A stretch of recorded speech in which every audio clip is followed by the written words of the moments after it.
le thème c'est la prospérité à la fin des temps. Je crois que vous savez qu'on est à la fin des temps, non? On est à la fin des temps. Amen.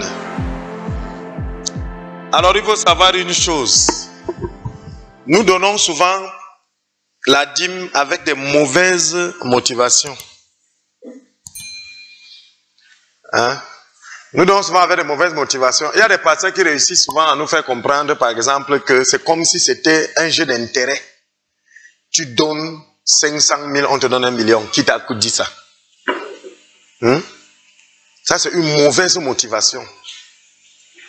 On vient souvent avec de très mauvaises motivations. On ignore que, n'ignorons pas que tout ça se passe dans le cœur. Alléluia. Allons directement dans la parole. On prend la Bible, 1 Corinthiens 13, 3. 1 Corinthiens 13, verset 3. Il est écrit au nom de Jésus. Et quand je distribuerai tous mes biens pour la nourriture des pauvres, quand je livrerai même mon corps pour être brûlé, si je n'ai pas l'amour, cela ne me sert à rien. Amen. Donc ici la Bible dit que même si vous donnez tout ce que vous voulez donner, si vous n'avez pas l'amour de Dieu, ça ne vous sert à rien. Mais je vais vous dire que la meilleure des choses, la chose la mieux partagée parmi nous les êtres humains, c'est cette histoire d'égoïsme. On vous dit d'avoir l'amour de Dieu. Pas l'amour pour Dieu. Dieu nous aime tous. Ça, ce n'est que le moindre exemple. Dieu nous aime tous. Donc, on donne souvent la dîme et les offrandes pour de mauvaises motivations. Et c'est ça qui bloque. Simplement, mauvaise motivation. Or, nous tous, on se lève pour venir donner. Tu entends pourtant, je donne la dîme. Tu es sûr? Tu ne donnes pas la dîme. Tu fais la cotisation. La différence de la cotisation et la dîme, c'est au niveau des sentiments et de ce qu'on attend. Est-ce que je parle ici à quelqu'un? Gloire à Jésus. Prenons Ésaïe chapitre 60 du verset 1 au verset 5. Lisons au nom de Jésus. Ésaïe 61, 3. La Bible dit: lève-toi, sois éclairé car ta lumière arrive et la gloire de l'Éternel se lève sur toi. Voici, l'Éternel veut couvrir la terre, l'obscurité, les peuples, mais sur toi l'Éternel se lève, sur toi sa gloire apparaît. Des nations marchent à ta lumière et des rois à la clarté de tes rayons. Quand vous lisez ça dans la parole de Dieu, ce n'est pas un conte. Amen. Ce n'est pas on dit quoi? Une fable, non? Ouais, c'est la même chose. Ce n'est pas une fable. Quand vous voyez comme ça, la Bible dit dans Proverbe que les choses qui étaient seront. Le monde que vous voyez ici là, c'est un cycle. Hein? Les choses qui étaient sont. Maintenant on dit, lève-toi et sois éclairé. Pourquoi? Parce qu'il fait nuit. Maintenant pour comprendre ceci, allez en Égypte. Dieu est intervenu à quel moment? Quand il voulait délivrer son peuple. Dieu est intervenu à quel moment? C'est la nuit, à minuit. Et il a demandé au peuple d'être debout à minuit. C'est de ça qu'il s'agit ici. Hein? Il a demandé au peuple d'être debout à minuit parce qu'il allait passer à minuit. Et qu'est-ce qui se produit? Il dit, soyez debout à minuit, mettez le sang sur les linteaux et la viande de ça, qu'est-ce que vous faites? Vous mangez. Vous mangez étant prêt à partir. Or, nous sommes dans les derniers temps et nous sommes dans l'obscurité. Bien aimé, avec ce qui se passe dehors là, c'est terrible. C'est mauvais dehors. Vous avez la chair de poule. Donc il fait nuit. Nous sommes à la fin des temps. À la fin des temps. La fin des temps, c'est quoi? C'est pas minuit, c'est 0 heure, non? C'est la fin du temps, non? Le début, c'est 1 heure du matin. Nous sommes à la fin des temps, il fait nuit. Et c'est là où le Seigneur dit qu'il se lève, comme en Égypte, pendant la nuit. Or, en Égypte, il faisait quelque chose. Il faisait quoi? Il mangeait. Donc, pendant que Dieu passait, eux, ils mangeaient. Hein? Et aujourd'hui, où est la Sainte Seine que nous prenons? Pour échapper à la frappe. Ça veut dire que pendant que nous mangeons, Dieu lui travaille. Vous le saviez? Pendant que nous mangeons, Dieu travaille. Continuons. Donc, Ésaïe 64 à 5, suite et fin. La Bible dit, porte tes yeux alentour et regarde. Tous ils s'assemblent, ils viennent vers toi. Tes fils arrivent de loin et tes filles sont portés sur les bras. Tu tressailleras alors et tu te réjouiras et ton cœur bondira et se dilatera. Quand les richesses de la mer se tourneront vers toi, quand les trésors des nations viendront à toi. Maintenant, il y a un problème, c'est que nous devons savoir une chose. La cupidité de certaines personnes font que Dieu ne les bénit pas. Il y a des gens ici que si on dit qu'ils ont l'argent maintenant, la paix est partie. Leur paix part. Tu es là assis tranquille. Si on te dit maintenant qu'on vient de placer sur ta cour 60 millions, tu vas quitter ici. Tu vas quitter ici maintenant. 60 millions. Tu vas partir parce que ça va devenir un problème. Est-ce que tu es assez, pas fort, non? Mais est-ce que tu es assez, c'est pas trop, tu es assez stable pour que l'attrait de l'argent ne soit pas ton problème? Ce n'est que ce genre de personnes que Dieu bénit. Les gens dont l'argent ne dit rien. Parce que derrière l'argent, il y a Mammon. C'est un Dieu. Mammon, c'est un Dieu, c'est une divinité. Et il n'y a qu'un Dieu qui chasse un autre. Voilà pourquoi la Bible dit que vous ne pouvez pas servir deux maîtres. Si Dieu dit qu'il est ton maître, sachez qu'il appelle l'autre un autre maître. Ou tu aimeras l'un et tu haïras l'autre. Donc quand tu viens, quelles sont tes motivations? C'est là le problème. Est-ce que je parle à quelqu'un ici là? Gloire à Jésus. Et Dieu dit donc quoi? Faisons-nous des amis avec les biens trompeurs. On est d'accord? Avec les biens injustes. Je vous ai dit que Dieu appelle l'argent les biens injustes. L'argent est là pour qu'on se fasse des amis. Luc 16:6. Et moi je vous dis, faites-vous des amis avec les richesses injustes pour qu'ils vous reçoivent dans les tabernacles éternels quand elles viendront à vous manquer. Ici, vous pensez que c'est donné aux gens, aux êtres humains. Les êtres humains n'ont pas les tabernacles éternels.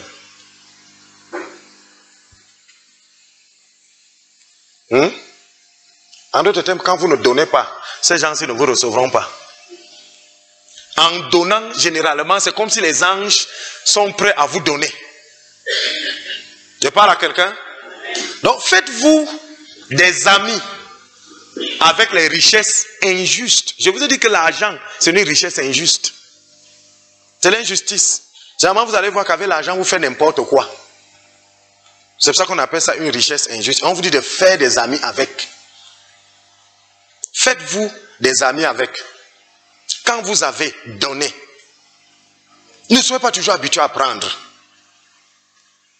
Donnez, habituez-vous à donner. Vous avez vous donner. Le peu que vous avez souvent, donnez à ceux qui en ont besoin. Bien. Ne m'amenez pas les calculs que Eda dit si quelqu'un fait, qu'il vient souvent prendre et tout ça, ça ne me concerne pas. Si toi tu décides d'être dans le camp de ceux qui sont seulement, qui tendent la main comme ça te regarde. Prends un peu le camp de ceux qui ouvrent comme ça. Laisse le camp-ci. Fais comme ça. Donnez. C'est le secret de la prospérité, un des secrets de la prospérité. Donnez.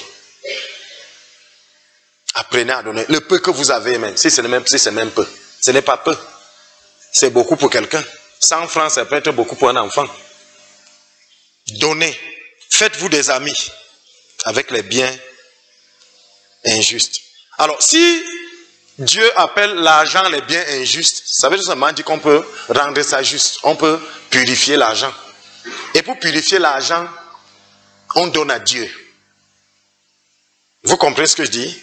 Pour purifier l'argent, on donne à Dieu. Ne soyez pas surpris. Les gens que vous voyez à la poste centrale, les jeunes enfants que vous voyez à la poste centrale, là, c'est pour votre ego. C'est pour votre orgueil que vous leur donnez souvent. Vous savez ça, non? Vous leur donnez parce que si vous avez vraiment pitié d'eux, prenez-les chez vous.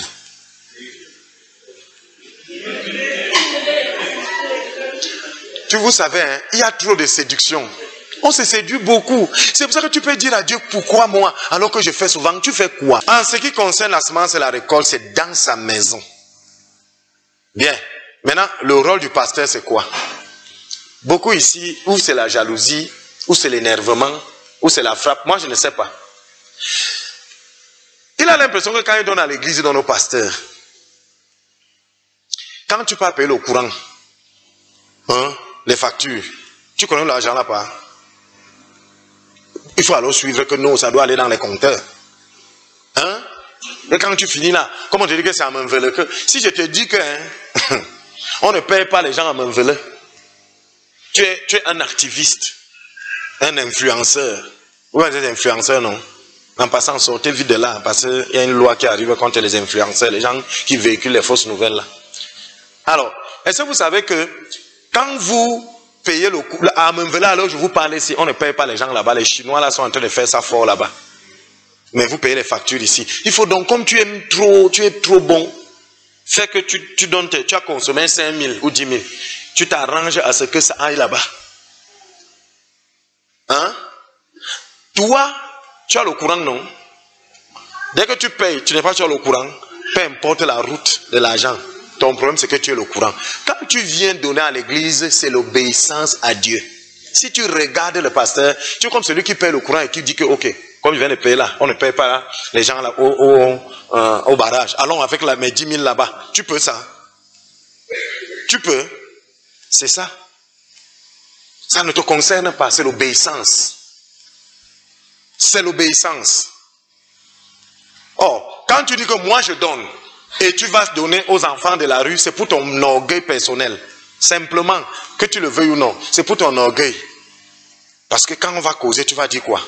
Moi je donne aux enfants démunis. Prends-les, tu les amènes chez toi, je t'assure, c'est mieux. Là, tu seras vraiment bon.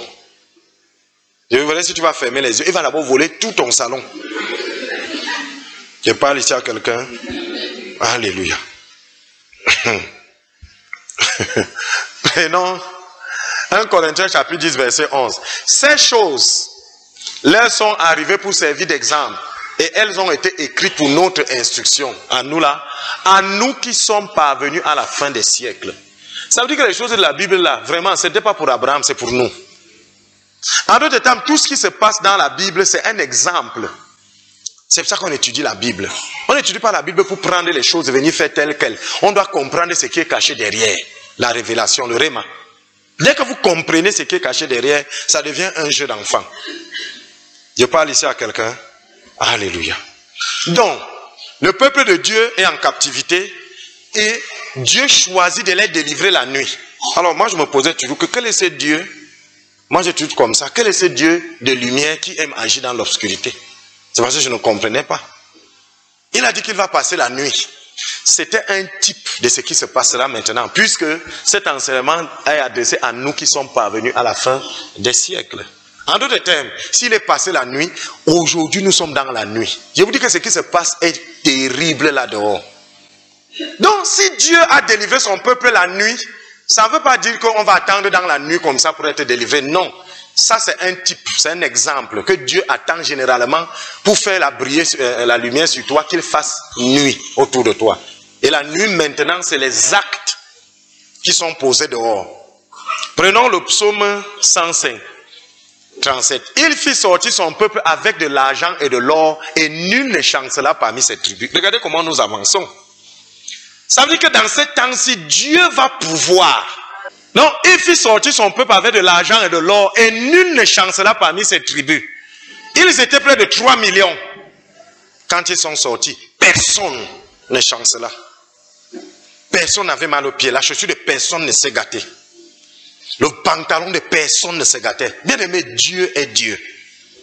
La seule chose, c'est que nous ne lui faisons pas assez confiance pour marcher comme il demande. Il veut que nous marchions dans la grâce, mais nous marchons dans la loi. Donc, personne n'était malade quand il a fait sortir son peuple et il a attendu la nuit. C'est comme ça qu'on lit la Bible. Il a attendu la nuit. Et pendant qu'il passait, il a demandé qu'on égorge l'agneau et on mette le sang sur les linteaux et la chair on devait manger. Donc pendant que vous mangez, Dieu lui combat. La Sainte Seine, les richesses injustes, c'est l'argent. Peu importe la quantité, c'est une richesse injuste. Amen. Maintenant, voici ce qui. Dieu me dit, les gens ne conservent pas ce que je leur donne. Pourquoi? Parce qu'on dit, celui qui est fidèle dans les moindres choses. Que veut dire être fidèle? Mais la fidélité dont il est question ici, c'est la fréquence. On te dit donc que si tu es fidèle dans les moindres choses, donc dans l'affaire des dîmes et des offrandes, tu seras aussi dans les grandes que Dieu te donnera. Qu'est-ce que la grande chose? C'est l'honneur, la position, la puissance, l'onction. Sois fidèle. Il va arriver des moments difficiles, mais Dieu veut que tu le privilégies. Dieu veut que tu le privilégies. Dieu aime les prémices. Dans ce qui va venir là, enlève pour Dieu dès que tu reçois, tu mets à côté. Ça va commencer doucement, doucement. Parce que l'ennemi s'est positionné sur la dîme et les offrandes. Il te parle, ce ne sont pas tes idées. C'est l'ennemi qui est en train de te parler souvent. Dès que tu dis, je vais d'abord faire ça. Non, c'est l'ennemi. Dieu dit, où est ta fidélité? Dieu ne va pas intervenir là-bas. Bien-aimé, assieds-toi dans la puissance.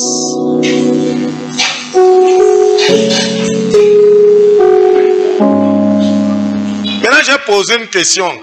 Qu'est-ce que l'argent sale? On m'a dit que l'argent sale, c'est quand quelqu'un acquiert frauduleusement. C'est lui qui est sale. Le milliard est posé là. Maintenant, est-ce que c'est le milliard qui est sale ou la personne qui va venir prendre ce milliard? Hein? Le milliard lui est posé. Il est innocent. Maintenant, est-ce que c'est celui qui le prend qui le salit? Auquel cas, si la personne qui prend salit, qui le purifie, c'est la deuxième personne, c'est simplement la séduction. Donc, on dit que c'est propre quand on ne connaît pas la source. C'est tout. Si les prémices sont saintes, les prémices c'est souvent petit. La masse l'est aussi. Et si la racine est sainte, les branches le sont aussi. La racine c'est ce qui est caché. Les branches le sont aussi. En d'autres termes, si vous voulez sanctifier une masse, envoyez les prémices à celui qui est saint.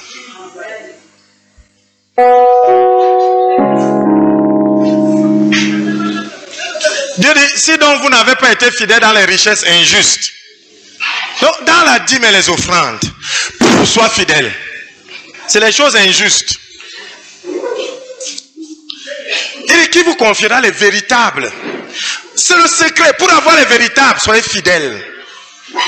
Et je vous dis, moi j'ai l'habitude de dire que c'est un privilège de donner la dîme. Tout le monde ne donne pas. Il y a des pasteurs qui prêchent contre ça. C'est normal, on les a envoyés. Les fidèles, c'est souvent une petite quantité. C'est une petite quantité. Et si vous n'avez pas été fidèle dans ce qui est à autrui, Dieu dit à moi, il parle de la même chose. Il dit à moi l'or et l'argent. À moi les dîmes. Il a dit amenez-moi les dîmes. Donc ce n'est pas à vous, c'est à autrui. Et donc si vous n'avez pas été fidèle dans ce qui est à autrui, qui vous donnera ce qui est à vous? On parle de la même chose. Il n'y a pas de prière, c'est un problème de fidélité. Pas de donner simplement, fidélité, c'est dans la fidélité que ça se joue. Parce qu'il y aura des moments où ce sera difficile, il n'y a pas de problème. Soyez fidèles, bien-aimés. Et ça va marcher.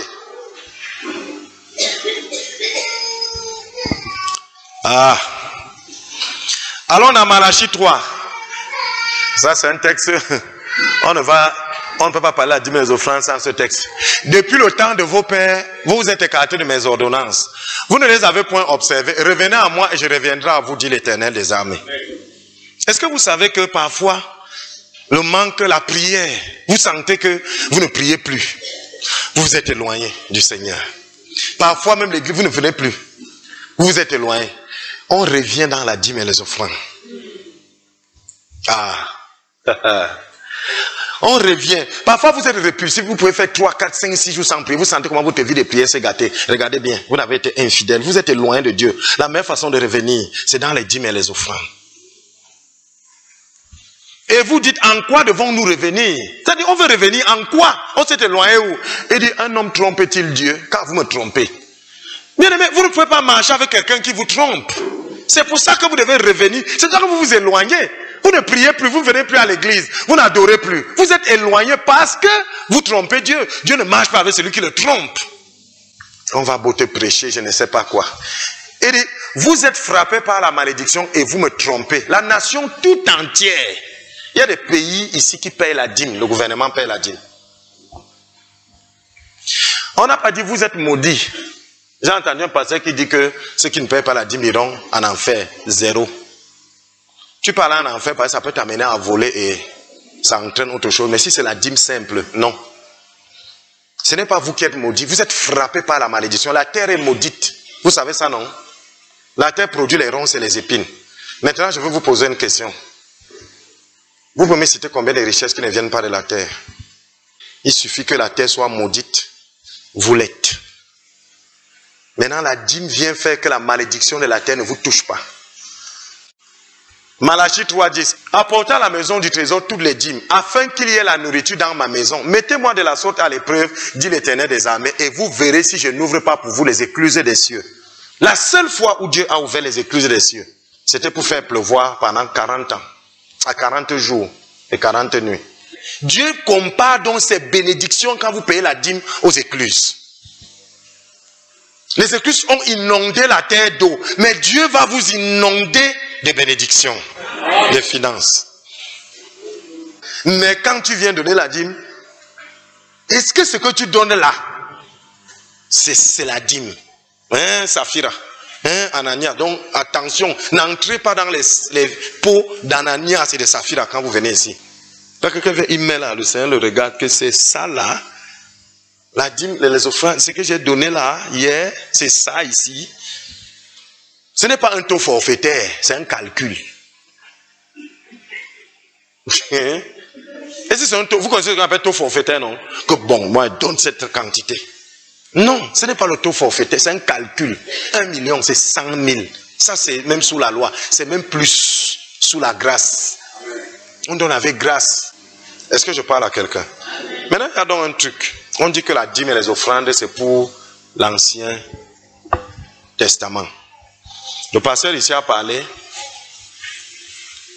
de la dîme et des offrandes. Qui vous dit que dans le Nouveau Testament, il n'y a pas de la dîme et les offrandes? Même dans l'Ancien Testament, là, ça parle de la dîme du Nouveau Testament. Est-ce que vous le saviez? Prenons Malachie, revenons, Malachie 3, 11, 12. Pour vous, je menacerai celui qui dévore et il ne vous détruira plus les fruits de la terre. Vous voyez, la terre qui est maudite. Il ne va plus dévorer, il ne va plus détruire. Et la vie ne sera pas stérile dans vos campagnes, dit l'Éternel des armées. Toutes les nations vous diront heureux car vous serez un pays de délices, dit l'Éternel des armées. Vous serez un pays de délices. Les gens viennent pour vous. Il va chasser le dévoreur. Et le dévoreur, c'est quoi? C'est toute chose qui fait sortir l'argent sans que vous ne contrôliez. Alors, est-ce que la notion donc de dîme est une notion uniquement dans l'Ancien Testament? Non. Est-ce que c'est la loi? Que non. Parce que Abraham a payé la dîme, Moïse est venu avec la loi après Abraham. Et nous sommes fils de qui? D'Abraham. Nous ne sommes pas fils de Moïse.